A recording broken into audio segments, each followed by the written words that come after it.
শিক্ষার্থী বন্ধুরা, আশা করি তোমরা ভালো আছো। আমরা চরম সংকটময় মুহূর্তের মধ্য দিয়ে প্রতিটা দিন অতিক্রম করছি। তবে আমাদের ঘাবড়িয়ে গেলে চলবে না, মনোবল ধরে রাখতে হবে।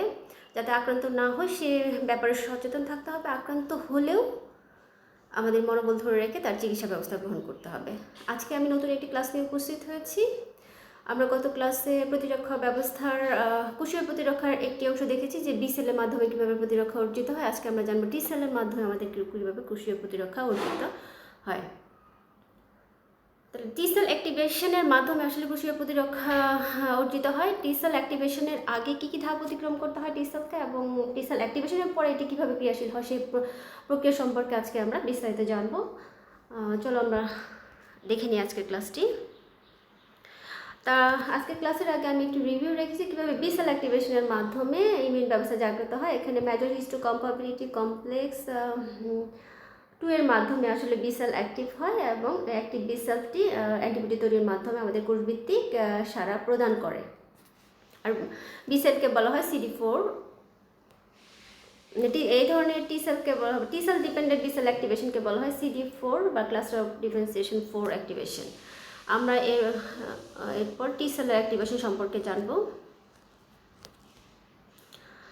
টি সেল অ্যাক্টিভেশনের জন্য মাধ্যমে যে ইমিউন ব্যবস্থা জাগ্রত হয় তাকে বলা হয় সেলুলার ইমিউনিটি। আমি আলোচনার সুবিধার জন্য এই সেলুলার ইমিউনিটিকে 4টি ধাপে ভাগ করেছি। প্রথম ধাপ হচ্ছে অ্যান্টিজেন প্রেজেন্টেশন, অর্থাৎ অ্যান্টিজেন বাইরে কিভাবে প্রদর্শিত হয়। প্রথমে অ্যান্টিজেন প্রবেশ করলে অ্যান্টিজেন আক্রান্ত কোষকে পরিচয় কিভাবে করিয়ে দেয় সেই ধাপ। তারপর 2 নম্বর ধাপ রয়েছে মেজর হিস্টোকম্পাবিলিটি কমপ্লেক্স এবং পেপটাইড 1 পেপটাইড কমপ্লেক্স কীভাবে মেজর হিস্টোকম্পাবিলিটি কমপ্লেক্স 1 এবং পেপটাইডের মাধ্যমে কীভাবে বন্ধ সৃষ্টি হবে, বন্ধ সৃষ্টির মাধ্যমে এরা কীভাবে কমপ্লেক্স গঠন করে সেই ধাপটি। তারপরে 3 নম্বর ধাপে রয়েছে টি সেল অ্যাক্টিভেশন, টি সেল কীভাবে অ্যাক্টিভ হয়। 4 নম্বর ধাপে রয়েছে action of cytotoxic T sell. আমরা পর্যায়ক্রমিক আলোচনার মাধ্যমে এগুলো জেনে নেব। প্রথম ধাপ হচ্ছে অ্যান্টিজেন প্রেজেন্টেশন, অর্থাৎ অ্যান্টিজেন বাইরে কীভাবে প্রদর্শিত হয় আমরা দেখে নিই। যে কোনো ধরনের প্রোটিন বা ভাইরাস যদি কোনো কোষে প্রবেশ করে তাহলে অ্যান্টিজেন প্রেজেন্টেশন কোষ আছে 3 ধরনের, বি সেল, ডেনড্রাইটিক সেল এবং ম্যাক্রোফেজ। আমি ম্যাক্রোফেজকে নিয়েছি। ম্যাক্রোফেজ কীভাবে অ্যান্টিজেনকে বাইরে প্রদর্শন করে। ভাইরাস যদি কোনো কোষে প্রবেশ করে তাহলে ভাইরাসের যে প্রোটিন রয়েছে প্রোটিনগুলো প্রোটিওলাইটিক এনজাইম বা প্রোটিওজোমের কার্যকারিতায় এটি ফ্র্যাগমেন্টে পরিণত হবে। প্রোটিনের ফ্র্যাগমেন্টকে আমরা পেপটাইড বলতে পারি। এটি পেপটাইড ফ্র্যাগমেন্টটি এখন ম্যাক্রোফেজের অভ্যন্তরে যে রাফ এন্ডোপ্লাজমিক রেটিকুলাম রয়েছে, রাফ এন্ডোপ্লাজমিক রেটিকুলামের ভিতরে প্রবেশ করবে। যে সাইড দিয়ে প্রবেশ করবে এই সাইডকে বলা হয় ট্যাপ। ট্যাপের পূর্ণরূপ হচ্ছে ট্রান্সপোর্টার অ্যাসোসিয়েটেড প্রোটিন, মানে পেপটাইডকে ট্রান্সপোর্ট করবে সাইটোপ্লাজম থেকে এন্ডোপ্লাজমিক রেটিকুলামের ভিতরে। এই সবুজ চিহ্নিত অংশটি হচ্ছে একটি পেপটাইড বা অ্যান্টিজেন ফ্র্যাগমেন্ট। এই অ্যান্টিজেন ফ্র্যাগমেন্ট যখন এন্ডোপ্লাজমিক রেটিকুলামের ভিতরে প্রবেশ করে ফেলবে তখন ম্যাক্রোফেজের অভ্যন্তরে নতুন ধরনের রাসায়নিক পদার্থ খরিত হবে। একে বলা হবে মেজর হিস্টোকম্পাবিলিটি কমপ্লেক্স 1। বি সেলের ক্ষেত্রে ছিল মেজর হিস্টোকম্পাবিলিটি কমপ্লেক্স 2, এখানে হচ্ছে মেজর হিস্টোকম্পাবিলিটি কমপ্লেক্স 1। এই 1 এবং MHC 1 এবং পেপটাইড খণ্ডকের মাধ্যমে একটি কমপ্লেক্স গঠিত হবে। এই কমপ্লেক্সটি এখন প্রয়োজন হলো বাইরে প্রদর্শিত করা। এই প্রদর্শন করার জন্য আরেক ধরনের অঙ্গাণু রয়েছে Golgi complex. Golgi complex help করবে। গোলগি কমপ্লেক্সের অভ্যন্তরে এই কমপ্লেক্সটি চলে যাবে। এখান থেকে গোলগি কমপ্লেক্সের যে ভেসিকল রয়েছে ভেসিকলের মাধ্যমে প্লাজমা মেমব্রেনের গায়ে চলে যাবে, সেখানে গিয়ে বাইরে প্রদর্শিত হবে যে আমি একটি অ্যান্টিজেন কে পেয়েছি। এই অ্যান্টিজেন যখন বাইরে প্রদর্শিত হবে তখন নির্ধারিত টি সেল এর গায়ে এসে বসে অ্যাক্টিভ হয়ে যাবে। তাহলে আমরা জানলাম কীভাবে অ্যান্টিজেন প্রেজেন্টেশন ঘটে বা অ্যান্টিজেনটি বাইরে প্রদর্শিত হয়। দ্বিতীয় ধাপ হচ্ছে মেজর হিস্টোকম্পাবিলিটি কমপ্লেক্স 1 এবং প্রোটিন কমপ্লেক্স বা পেপটাইড কমপ্লেক্স। পেপটাইড খণ্ডকটি অমসৃণ এন্ডোপ্লাজমিক জালিকার অভ্যন্তরে পৌঁছালে এই মেজর হিস্টোকম্পাবিলিটি কমপ্লেক্স বা MHC1 প্রোটিনটি তৈরি হয়। এটি নর্মালি থাকে না। যখন অ্যান্টিজেন খণ্ডক ভিতরে ঢুকবে এন্ডোপ্লাজমিক রেটিকুলামে তখন এটি সংশ্লেষিত হবে। এই নব্য সংশ্লেষিত MHC1 যখন ট্যাপ সাইটে পৌঁছাবে, কারণ ট্যাপ সাইটের মাধ্যমে এই পেপটাইডটি ঢুকেছিল এন্ডোপ্লাজমিক রেটিকুলামের গায়ে, তখন MHC1 এবং এই পেপটাইডের মধ্যে কমপ্লেক্স সৃষ্টি হবে, যাকে MHC1 প্রোটিন কমপ্লেক্স বলা হয়। ট্যাপসাইড দিয়ে ঢুকলো, পরে MHC1 সংশ্লেষিত MHC1টি ট্যাপসাইডে পৌঁছালো এবং এই বহিস্থ অ্যান্টিজেন পেপটাইড খণ্ডক এবং MHC1-এর মধ্যে কমপ্লেক্স গঠিত হলো। তাহলে আমরা জানলাম কীভাবে কমপ্লেক্স গঠিত হয়। এরপরে যাবো টি সেল কীভাবে অ্যাক্টিভেট হয়। যখন এই অ্যান্টিজেন প্রেজেন্টেশনটা ঘটবে ম্যাক্রোফেজের মাধ্যমে, তখন টি সেল তার TCR সাইটের মধ্যে প্রেজেন্টেড MHC1 এবং অ্যান্টিজেন যখন বাইরে অ্যান্টিজেন প্রেজেন্টেশন করবে, তখন এই TCR-এর সাহায্যে TCR হচ্ছে টি সেল রিসেপ্টর সাইটের সাথে বন্ধন সৃষ্টি হবে। বন্ধন সৃষ্টির ফলে কিছু রাসায়নিক পদার্থ ক্ষরিত হবে, যার ফলে টি সেলটা অ্যাক্টিভ হয়ে যাবে। টি সেল যখন এই TCR-এর সাহায্যে MHC1-এর সাথে বন্ধন সৃষ্টি করবে, তখন একটি CD8+ পজিটিভ কোষ বলা হয়। CD8 পজিটিভ কোষটি আরেকটি কো রিসেপ্টরের সাহায্যে MHC1-এর সাথে বন্ধন সৃষ্টি করে বন্ধনটাকে ধীর করার জন্য। এরপর এই যে অ্যান্টিজেন প্রেজেন্টেড কোষ ম্যাক্রোফেজ করতে কিছু রাসায়নিক পদার্থ ক্ষরিত হবে, এদেরকে কী বলা হয়? ইন্টারলিউকিন। যেমন ইন্টারলিউকিন-1 ক্ষরিত হবে, যার ইন্টারলিউকিন রিসেপ্টর সাইটের ইন্টারলিউকিন রিসেপ্টর সাইট দিয়ে টি সেলের অভ্যন্তরে প্রবেশ করবে এবং টি সেলকে অ্যাক্টিভ করে দেবে। অ্যাক্টিভ টি সেলকে cluster of differentiation positive T সেলও বলা হয়। Cluster of differentiation 8 positive T সেলটি একটি অবিভেদিত টি সেল। এটি এখন কি বিভাজিত হয়ে নির্ধারিত যে ধরনের টি সেল দরকার সেই ধরনের টি সেল প্রদান করবে। প্রলিফারেশন এবং ডিফারেন্সিয়েশনের মাধ্যমে সে দুই ধরনের কোষ সৃষ্টি করবে, যেমন cluster of differentiation 8 positive effector T sell, মানে ইফেক্টর টি সেল বলতে পারি সংক্ষেপে। আরেকটা হচ্ছে মেমোরি টি সেল। ইফেক্টর টি সেলটি সাইটোটক্সিক টি সেল সৃষ্টি করবে, যেটি অ্যান্টিজেন আক্রান্ত কোষগুলোকে নষ্ট করে দেবে। আমরা বি সেলের ক্ষেত্রে দেখেছি এটি রসবীতি সাড়া প্রদান করে, অর্থাৎ রক্ত এবং লসিকায় উন্মুক্ত অ্যান্টিজেনগুলোকে ধ্বংস করে। আর টি সেলের ক্ষেত্রে কিন্তু তা না। টি সেল হচ্ছে যে কোষের ভিতরে অ্যান্টিজেনটা প্রবেশ করেছে সেই কোষগুলোকে নষ্ট করে দেওয়া, তো কোষকে ধ্বংস করবে। এই জন্য এটি সাইটোটক্সিক টি সেল বলা হয়। আর মেমোরি টি সেল হচ্ছে এনকাউন্টার সেম অ্যান্টিজেন, মানে সেম অ্যান্টিজেন যদি আবারও একবার প্রবেশ করার পর আবারও দেহের মধ্যে প্রবেশ করে, তাহলে এটি অ্যাক্টিভেটেড হয়ে দ্রুত সাইটোটক্সিক টি সেল উৎপাদনের মাধ্যমে কোষীয় প্রতিরক্ষা ব্যবস্থাকে দ্রুত জাগ্রত করে দিবে।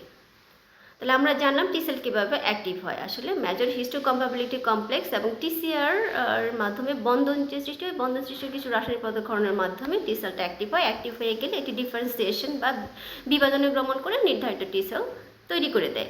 এখন সর্বশেষ আমরা জানবো যে অ্যাকশন অফ টি সেলটা কীভাবে অ্যাকশনেট হয়।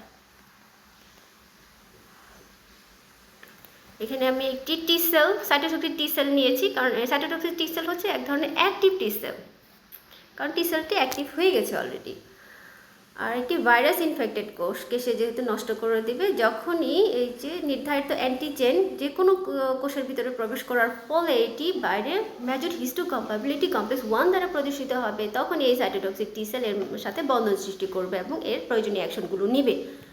প্রয়োজনীয় অ্যাকশনের মধ্যে বলতে বোঝাচ্ছে সাইটোটক্সিক টি সেল কিছু রাসায়নিক পদার্থ ক্ষরণ করবে এই ভাইরাস ইনফেক্টেড কোষকে ধ্বংস করার জন্য। যে প্রক্রিয়া একে ধ্বংস করে তাকে বলা অটোপ্টোসিস বা কোষের সুইসাইড। প্রতিদিন আমাদের দেহে 50 থেকে 70 বিলিয়ন কোষ এই প্রক্রিয়ায় প্রতিদিন ধ্বংস হয়ে যাচ্ছে। তাহলে এই প্রক্রিয়াটি অত্যন্ত জরুরি। যে কিছু রাসায়নিক পদার্থ ক্ষরণ করলো, যে পারফোরিন এবং গ্রেনজাইম। পারফোরিন হচ্ছে ওই ধরনের রাসায়নিক পদার্থ যা এই গ্রেনজাইমকে ভাইরাস ইনফেক্টেড কোষের ভিতরে প্রবেশ করতে সহায়তা করে। অর্থাৎ পারফোরিন হচ্ছে কিছু পোর বা ছিদ্র তৈরি করবে ভাইরাস ইনফেক্টেড কোষের গায়ে, এখানে ছিদ্র তৈরি করবে। এই ছিদ্র দ্বারা আসলে গ্রেনজাইম ভিতরে প্রবেশ করবে এবং গ্রেনজাইম প্রয়োজনীয় রাসায়নিক পদার্থ ক্ষরণের মাধ্যমে এই ভাইরাস ইনফেক্টেড কোষগুলোকে নষ্ট করে দেবে। আমরা পরবর্তী ধাপে বিস্তারিত জানবো যে কীভাবে গ্রেনজাইম ক্ষরিত হচ্ছে। শিক্ষার্থী বন্ধুরা, তোমরা খেয়াল করো, এটি সাইটোটক্সিক টি সেল দিয়েছি। সাইটোটক্সিক টি সেলের ভিতরে 3টা কালার নিয়েছি আমি, লাল, সবুজ এবং নীল কালার।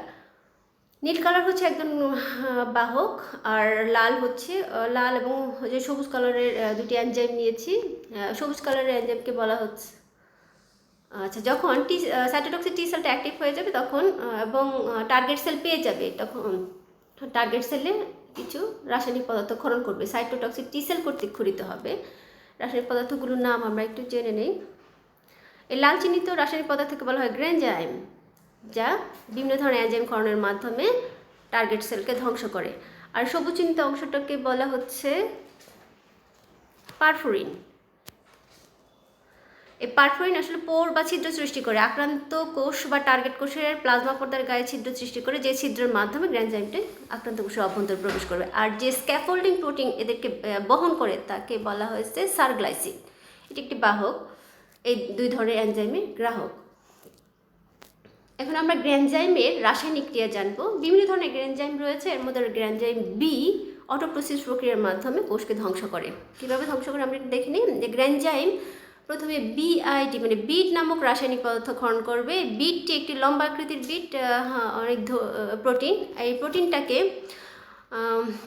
কিছু এনজাইম আছে যেমন ক্যাসপেস 8 একে ক্লিপ বা খণ্ড করে দেবে, তখন একে ট্রাঙ্কেটেড বা খাটো বিট বলা হবে। খাটো বিটটি টার্গেট কোষে মাইটোকন্ড্রিয়ার প্লাজমা পর্দার গায়ে লেগে যাবে।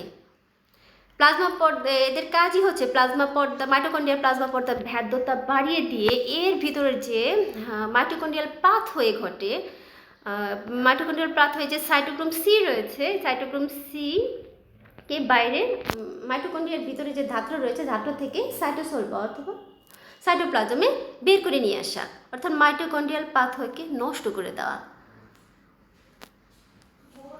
সাইটোক্রোম সি, হলুদ চিহ্নিত অংশটি হচ্ছে সাইটোক্রোম সি। যখন টি বিট বা ট্রাঙ্কেটেড বিটটি এই মাইটোকন্ড্রিয়ার গায়ে লেগে যাবে, তখনই মাইটোকন্ড্রিয়ার যে বাইরে আবরণ রয়েছে তার ভেদ্যতা বেড়ে যাবে এবং সাইটোক্রোম সিটি মাইটোকন্ড্রিয়ার অভ্যন্তর থেকে সাইটোপ্লাজমে বা সাইটোসোলে বেরিয়ে আসবে।